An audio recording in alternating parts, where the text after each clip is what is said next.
تو اس لیے میرے بھائی جتنا لفٹ ڈاکٹروں کو کراتے ہو نا, جتنا لفٹ سائنسدانوں کو کراتے ہو, جتنا لفٹ پروفیسروں کو کراتے ہو, جتنا لفٹ پی ٹی آئی کو کراتے ہو, جتنا لفٹ جے یو آئی کو کراتے ہو, جتنا لفٹ مسلم لیگ کو کراتے ہو, تھوڑا سا لفٹ اللہ کو بھی کرا دیا کرو.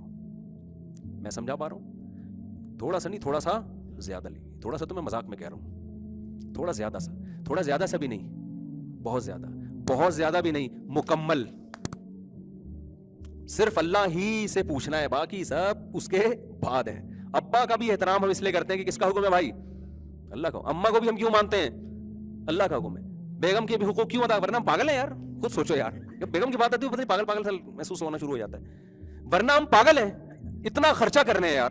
ایک مسلمان اس غربت کے دور میں گیس کا بل وہ کم وقت دے رہا ہے, بجلی کا بل وہ نالائق دے رہا ہے, بچوں کو یہ ڈلیوری کے خرچے کون اٹھا رہا ہے؟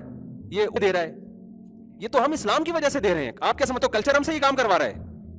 کلچر میں تو بھائی آپ گرل فرینڈ رکھو, بیوی رکھو, برابر ہے, کوئی اتنا بڑا مسئلہ نہیں ہے. ہاں تھوڑی بہت گالیاں پڑیں گی اگر آپ مذہبی گھرانے سے ہو, لیکن اگر آپ جا کے تھوڑا لبرل علاقے میں رہنا شروع کر دو تو گالیاں کے بجائے لوگ آپ کو یار ماڈرن آدمی ہے, زبردست, بہترین, ہٹو بچوں ہو گیا. سارا خرچہ کس کی جیب میں جائے گا؟ آپ کی جیب میں جائے گا.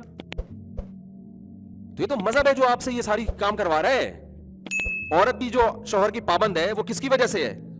ہماری عورتوں کو مذہب نے پابند کیا ہوا ہے نا کہ بھائی میاں ہے تو تھوڑی سی اس کو تمیز سے بات کر لو, اس سے عزت احترام کر لو, گھر سے نکلتے ہوئے پہلے پوچھ لو کہ میں جا رہی ہوں.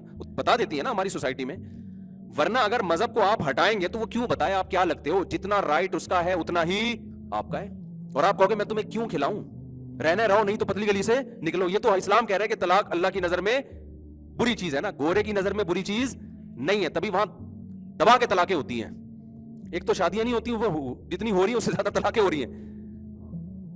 تو آپ کی عیاشیوں پہ پابندی کون لگاتا ہے؟ مذہب. اور مذہب جب آپ کی عیاشیوں پہ پابندی لگاتا ہے نا تو وہ عیاشیاں جو آپ کے مفاد میں جا رہی ہیں یا نقصان میں جا رہی ہیں, پھر یہ بحث آپ کے لیے ہمیشہ کے لیے بند ہو جاتی ہے. یہ بحث کیا ہو جاتی ہے؟ مسلمان معاہدے کی پابندی کرتا ہے, چاہے پابندی میں اس کا فائدہ ہو چاہے اس کا نقصان ہو. اور آپ کو یہ جو بڑی بڑی طاقتیں ہیں نا جو دنیا میں بڑے بنے پھرتے ہیں آج, جو دنیا کو تہذیب سکھا رہے ہیں, ان کی ہسٹری اٹھا کے دیکھو. یہ مذہب کی یہ ایگریمنٹ کی پابندیاں اس وقت تک کرتے ہیں جب تک ان کے فیور میں جاری ہوتی. جہاں ان کو لگا کہ ایگریمنٹ کی پابندی میں ہمارا نقصان ہے, ان سے زیادہ ایگریمنٹ توڑنے والا کوئی بھی نہیں ہوتا. اور ان کی عوام ایگریمنٹ کی پھر بھی پابندی کرتی ہے کیونکہ عوام کو حکومتوں نے پابندیاں سکھائی ہوئی ہوتی ہیں, حکومتیں خود پابندیوں کی پابند نہیں ہوتی. آج لوگ جاپانیز کی بڑی تعریف کرتے ہیں, بڑے تمیز, بڑے اخلاق. یہ اخلاق جاپانیوں کے اس وقت تک ہیں جب تک ان کے فیور میں جا رہے ہوں. جنگی قیدیوں کے ساتھ جاپانیوں نے جو کچھ کیا ہے نا, تاریخ اٹھا کے دیکھو, آپ کانوں کو ہاتھ لگاؤ گے, آپ بولو گے اس سے زیادہ ظالم, سفاک اور درندہ صفت قوم دنیا میں کوئی بھی نہیں ہے. نہیں آ رہی بات سمجھ میں؟ کیوں؟ خدا جب بیچ سے نکل گیا نا, اب پوچھنے والا کوئی بھی نہیں ہے. تو یہ تو ہم دیکھ رہے ہوتے ہیں جاپانی کچرا صاف کر رہے ہیں, زبردست ایٹیٹیوڈ, سب دنیا تعریف کر رہی ہے, تو بہت اچھا ہے.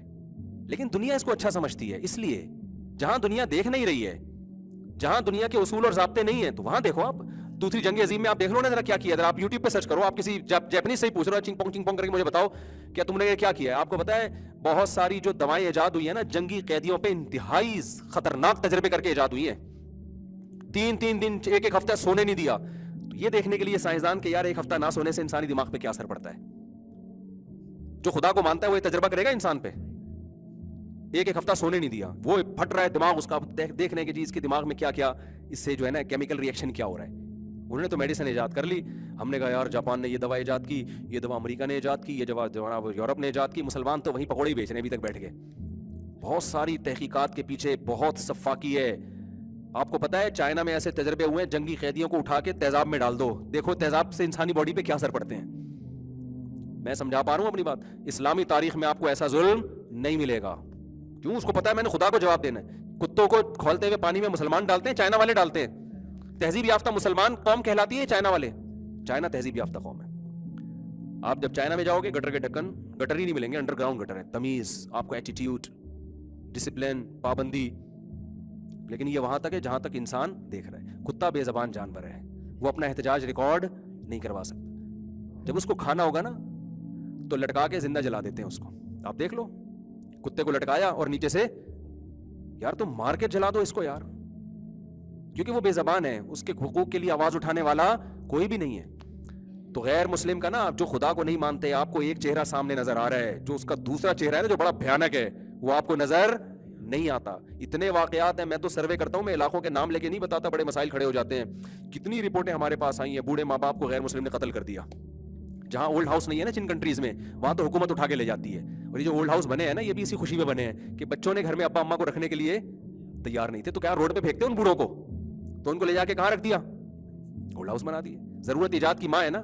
ہمارے ہاں چونکہ پھر بھی گھر میں رکھنے کا ریشو زیادہ ہے, تو ہمارے یہاں اولڈ ہاؤس کی ابھی تک اتنی بڑی ضرورت محسوس ہوئی نہیں ہے. لیکن جیسے جیسے ایجوکیشن میں ہم ترقی کر رہے ہیں, الحمدللہ ہمارے یہاں اولڈ ہاؤس کی ضرورت محسوس ہونا شروع ہو گئی, کیونکہ اب ایجوکیشن کا ریشو بڑھ رہا ہے ہمارے کنٹری میں. لہٰذا بوڑھوں کو اب کہاں ٹائم گزارنا ہے, اولڈ ہاؤس میں. کیونکہ جب پڑھا لکھا آدمی ہے, پھر وہ عیش والی زندگی چاہتا ہے, پھر وہ اس کو ایئر کنڈیشن روم چاہیے. پھر ابا اس کو یہ بھی پتا ہوتا ہے, جاہل کو تو پتہ ہی نہیں ہوتا کہ کھانسنے سے کون کون سے جراثیم آتے ہیں. ایجوکیٹڈ آدمی کو پتا ہوتا ہے کہ میرا ابا کھانسیں گے تو یہ والے وائرس آئیں گے, لہٰذا ان کو کہاں رکھو, اولڈ ہاؤس میں رکھو. سمجھتے ہو کہ نہیں سمجھتے؟ تو آپ جو ہے نا, مذہب کے بغیر انسان کے بچے نہیں بن سکتے. آپ کو انسان کا بچہ اللہ ہی بنا سکتا ہے, مذہبی بنا سکتا ہے. جب تک آپ اللہ کو اپنی ڈکشنری میں نہیں لے کر آؤ گے نا.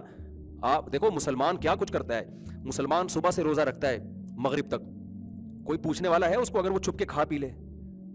ہمارے ایک دوست کہتے ہیں, میں نے گورے کو بتایا کہ ہمارے یہاں ایسے روزہ رکھتے ہیں. گورے نے کہا یار اتنی بڑی دنیا صبح 4 بجے اٹھ کے روزہ رکھتی ہے, اتنی بڑی کروڑوں لوگ رکھتے ہیں نا, اور مغرب تک بھوکے پیاسے رہتے ہیں. کوئی گورنمنٹ کا بھی خوف نہیں ہے, ابا کا بھی خوف نہیں ہے, تو کون سی طاقت ہے؟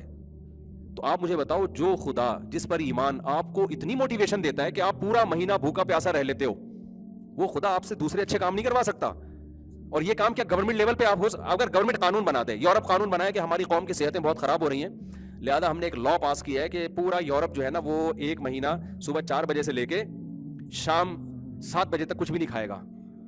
99% لوگ اس قانون کی مخالفت کریں گے,